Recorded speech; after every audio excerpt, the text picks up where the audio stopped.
mungkin 11:30 ya. Itu dikit lagi. Kalau haus nanti ambil aja itu ya air ya. Silakan. Terima kasih kepada rekan kami Ustaz Abdul Rahmat yang telah menyampaikan nasihatnya. Assalamualaikum warahmatullahi wabarakatuh. Alhamdulillahilladzi halani wa ramasyifa wa nadaba ilayhi asyhadu an la ilaha illallah wa la syarika lahu wa asyhadu anna Muhammadan abduhu wa rasuluh.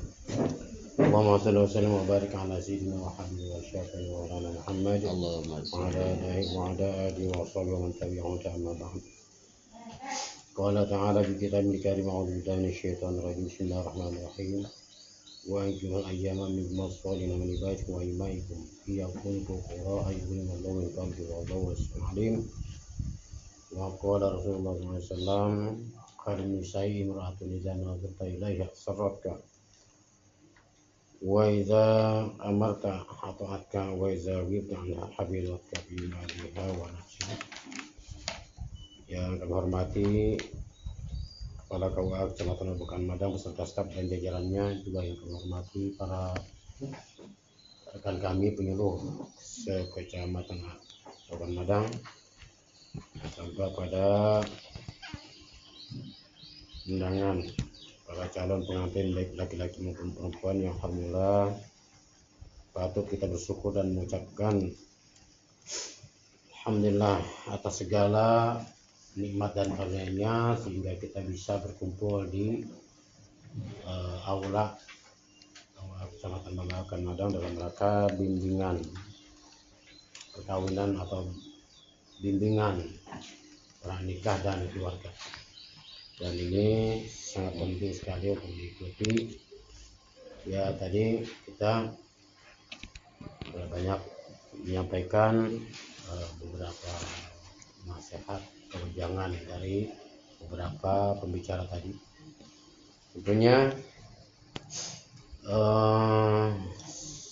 semangat ya,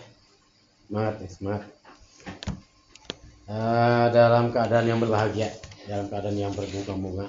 Tentunya semuanya dalam keadaan semangat, siap menerima ilmu, siap menerima bekal untuk menuju satu pernikahan dan rumah tangga, dimana pernikahan itu suatu perkara, suatu hal yang akan dijalani kemudian dilanjutkan dengan rumah tangga yang dijalaninya bukan hanya artinya tidak terbatas dengan waktu, bukan seminggu 2 minggu, sebulan 2 bulan, tahun 2 tahun, artinya dilaksanakan selama-lamanya. Dan itu memerlukan yang namanya bekal ya, memerlukan yang namanya bekal atau ilmu. Sesuatu yang akan kita lakukan tanpa menggunakan ilmu, hasilnya akan nihil. Percaya nggak? Kita ingin mengerjakan sesuatu hal yang kita belum punya ilmunya, akan bagus nggak? Akan bagus. Begitu juga dalam berumah tangga, ketika kita belum punya ilmunya, cita-cita ke depan kita akan membutuhkan rumah tangga gini, tapi belum punya ilmunya, mustahil bisa terlanjut. Artinya dalam waktu yang singkat ini ya, dalam waktu yang singkat ini pergunakan sebaik-baiknya, diserap semua yang tadi disampaikan. Kemudian masih banyak kekurangan-kekurangan yang harus kita terima, kekurangan ilmu dalam hal masalah perkawinan dan rumah tangga banyak sekali. Dan ini pesan saya terkait dengan masalah pernikahan, karena pernikahan itu adalah ibadah. Ibadah itu adalah banyak hal-hal yang dilakukan sesuai dengan aturan-aturan ibadah.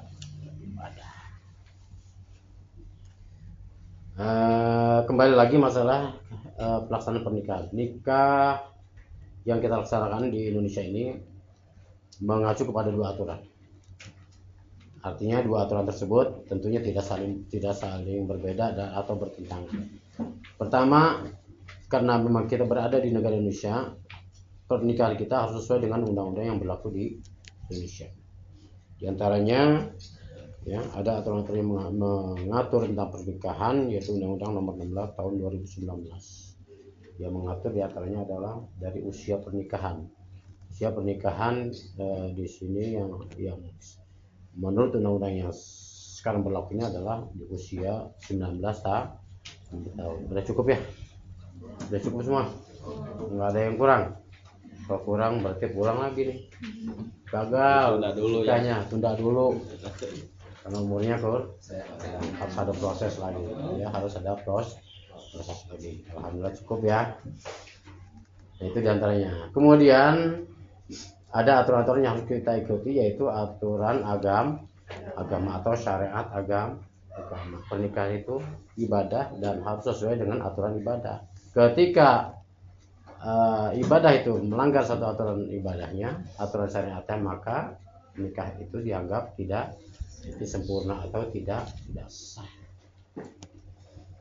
Nah, langsung saja bahwa karena nikah itu ibadah, sama seperti ibadah-ibadah yang lain, seperti sholat.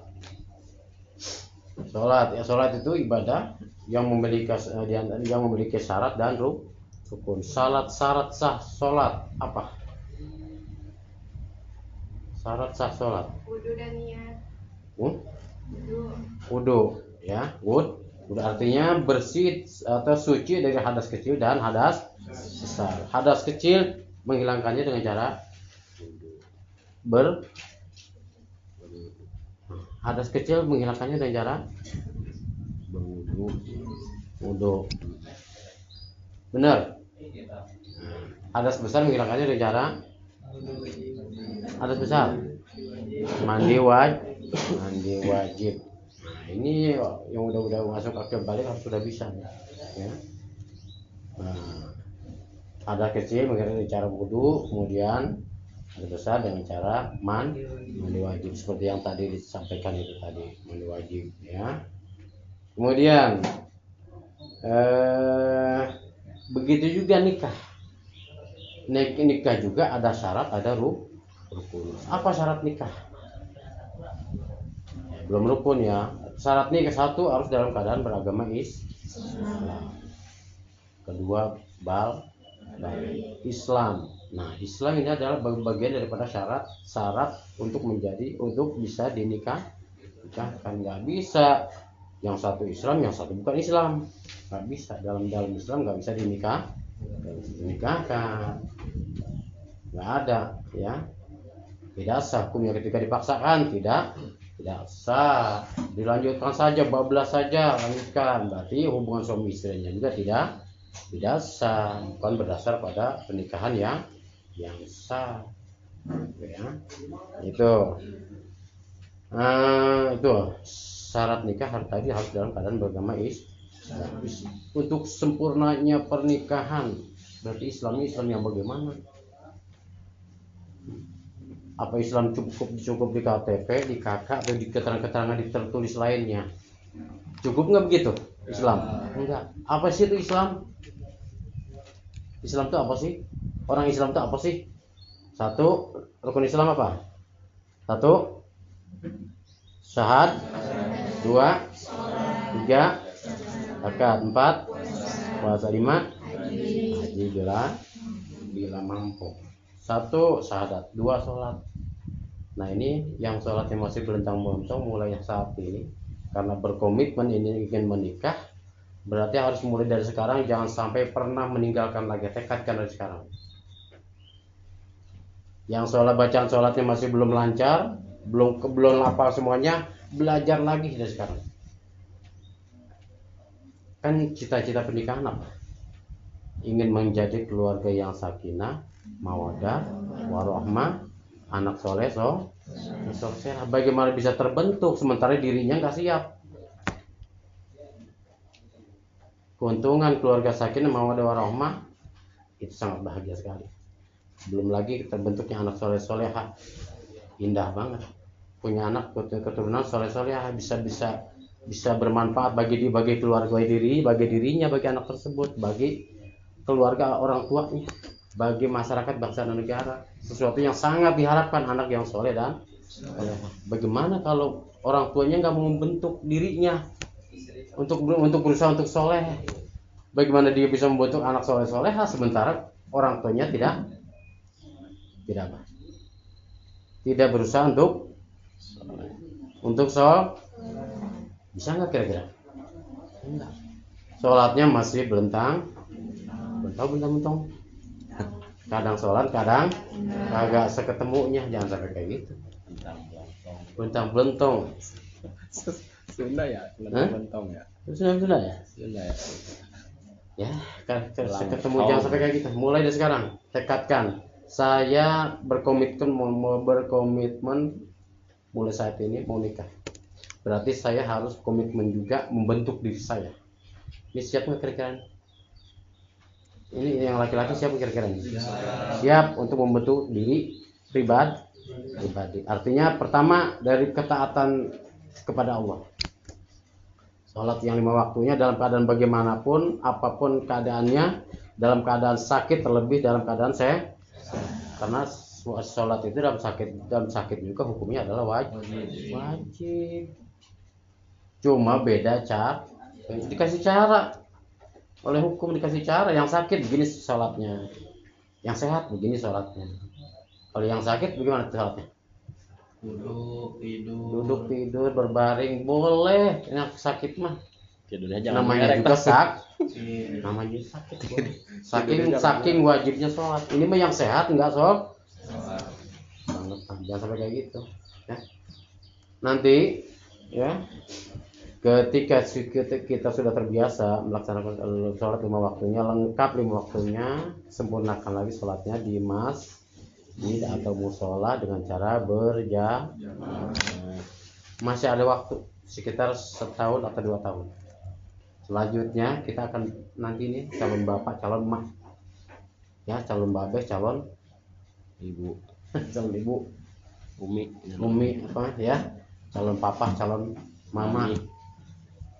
Artinya 2 tahun atau 3 tahun berikutnya kita akan diperhatikan oleh siapa nanti? Kita ini sebagai orang tua akan diperhatikan, dicontoh oleh siapa nanti? Anak keturunan kita. Kita mau nyontohin yang mananya? Mau nyontohin yang jeleknya apa mau nyontohin yang bagusnya? Pasti kita akan memberikan contoh yang bagus. Perlihatkan kebaikan kita kepada anak kita. Bolak-balik ke masjid tiap waktu anak itu melihat. Setahun 2 tahun anak itu bisa melihat. Bisa melihat nggak anak? Bisa. Dan bisa menyimpulkan, oh bapak pulang dari masjid ketemu sholat. Bapak pulang dari kerja. Tiap pagi berangkat, sore bapak berangkat kerja, sore pulang kerja. Anak itu akan udah tahu, bisa menyimpulkan. Nah, ketika datang waktu sholat, bapak diem di rumah, anak tahu, oh anak udah ajan kok bapak nggak berangkat terus sholat, berarti bapak nggak sholat atau sholatnya sendiri. Nah itu berikan contoh yang sebaik-baiknya buat anak demi ke depan, ya demi ke depan untuk membentuk anak soleh. Nah, bagaimana kalau sebaliknya anak nggak terbentuk soleh-solehah? Mending kalau dalam keadaan ekonomi bagus, ini mau udah dalam keadaan sakit, duit nggak punya, anak banyak kasus dicari polisi, yang ketemuan siapa? Orang tua. Bayangkan seperti itu ketika kita tidak berusaha untuk membentuk anak menjadi soleh. Siapkan dari sekarang, masih ada waktu untuk membentuk diri kita. Sholatnya bagus kan, gerakannya, bacaan Al-Qur'annya, belajar lagi. Dulu yang pernah kita ngajarin kita ngaji, samperin lagi, samperin ya. Kita datangin lagi. Sekali-sekali kita minta doanya, doa restunya bahwa saya mau nikah tanggal sekian, mohon datang doanya. Jangan lupa amplopnya. Ini siap. Harus. Itu mahal doa. Kalau dikasih amplop doanya itu apa? Semakin kan? Jangan sayang ya. Sama guru mah jangan sayang. Cepat dikabul. Insyaallah kan dikabul kan ya doanya insyaallah. Itu demi demi untuk membentuk diri kita ke depan. Ya sholat 5 waktunya lengkapi, 5 waktunya dalam keadaan bagaimanapun, dalam kerjaan bagaimanapun. Ya di bengkel misalkan, di bengkel itu kan biasanya kerjanya kotor, megang apa? oli kan, memegang segala macam lah, kotor dimegang. Waktu sholat tiba laksanakan, izin kepada bos yang laksanakan sholat. Selesai. Mau sholat berapa menit sih? Nggak sampai 2 jam. Berapa menit sholat? Jangan tinggalkan. Dalam keadaan sakit, terlebih dalam keadaan sehat. Itu demi untuk membentuk diri kita pertama. Nanti kedepannya akan membentuk anak-anak kita menjadi orang yang baik, orang yang soleh, bermanfaat bagi dirinya, bagi anak kita, bagi orang kita sebagai orang tua, nanti kedepannya bagi masyarakat, bangsa dan yang kedua. Ya, syarat nikah adalah balik. Nah, balik. Di sini orang Sunda semuanya apa enggak? Orang Sunda semua ini? Sunda semua ya? Enggak ada yang dari luar? Enggak ada ya? Balik. Nah, naon balik teh? Karena orang Sunda tuh sering banget ngomong balik. Mana kita balik? Ya kan? Nah, balik. Balik itu adalah batasan orang menjalankan hukum-hukum Allah. Artinya orang itu sudah balik, berarti dia sudah wajib melaksanakan hukum-hukum Allah. Yang wajibnya harus dijalankan, yang dilarangnya harus ditinggalkan dan mendapatkan konsekuensi. Yang wajibnya ketika dilaksanakan dia berpahala, yang haramnya ketika ditinggalkan dia berpahala, ketika yang haram dilakukan dia akan mendapat dosa. Batasan balik adalah khamsa asyara, tamamu khamsa asyara sanat, 15 baik laki-laki maupun perempuan. Itu batasannya. Dengan ciri-ciri bagi perempuan, ciri-ciri baliknya apa? Haid atau menstruasi. Ya, menstruasi. Paling lamanya menstruasi berapa hari? 15 hari. Bagus. Berarti ini udah sering ngaji ini kayaknya nih. Ya. Meskipun udah ngalamin 15 hari, pernah? Belum kan? Belum mengalami sampai 15 hari, tapi sudah tahu. Ini berarti sering ngaji nih, sering hadir di majelis taklim. Nah, ini juga laki-laki harus tahu nih. Ya, harus tahu batasan balik dan ciri-ciri balik, baik laki-laki maupun perempuan, harus tahu. Karena kedepannya itu akan menjadi pelajaran juga buat kita. Ketika anak-anak kita melihat anak kita udah balik belum, gitu ya. Ketika sudah balik, berarti kita harus lebih keras mengajarkan atau menyuruh menegaskan kepada anak kita melaksanakan kewajibannya.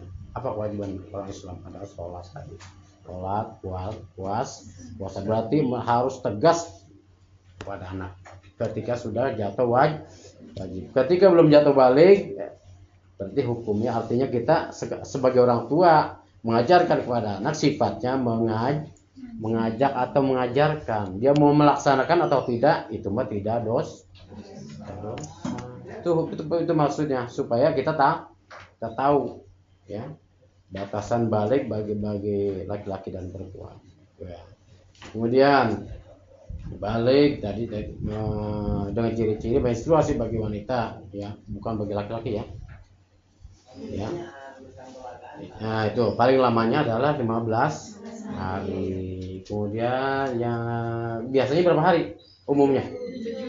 7 hari. Nah, paling sedikit 1 hari 1 malam. Ada lagi? Nah, ini berarti belum sampai ngajinya nih. Berarti harus ngaji lagi. Paling sedikit menstruasi bagi wanita, bukan laki-laki, adalah 1 tetes. Oh, itu dalamnya pengajian gitu. Kalau sudah sampai ya sering ikut ngaji, insya Allah tahu. Makanya rajin lagi ya. Lengkapi lagi pengetahuan ilmu agamanya terkait dengan hukum-hukum Islam, bisa banyak. Paling sedikit haidnya bagi wanita, khusus wanita bukan laki-laki, adalah 1 tetes.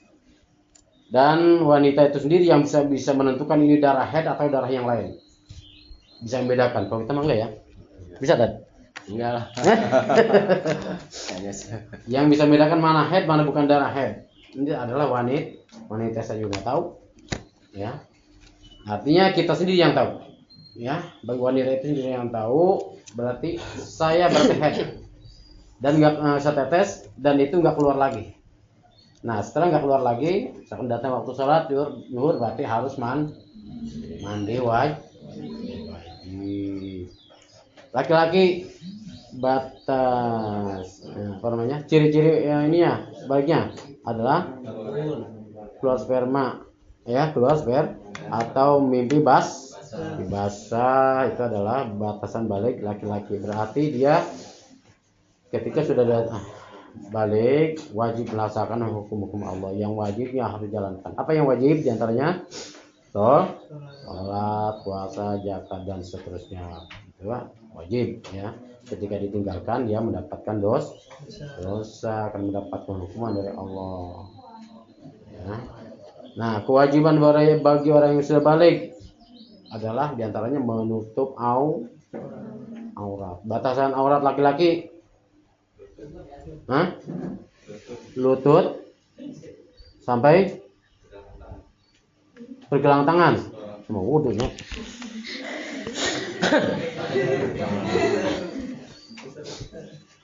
Dari lutut sampai pusar. Wah, berarti pakai gamis berarti ya tadi mah.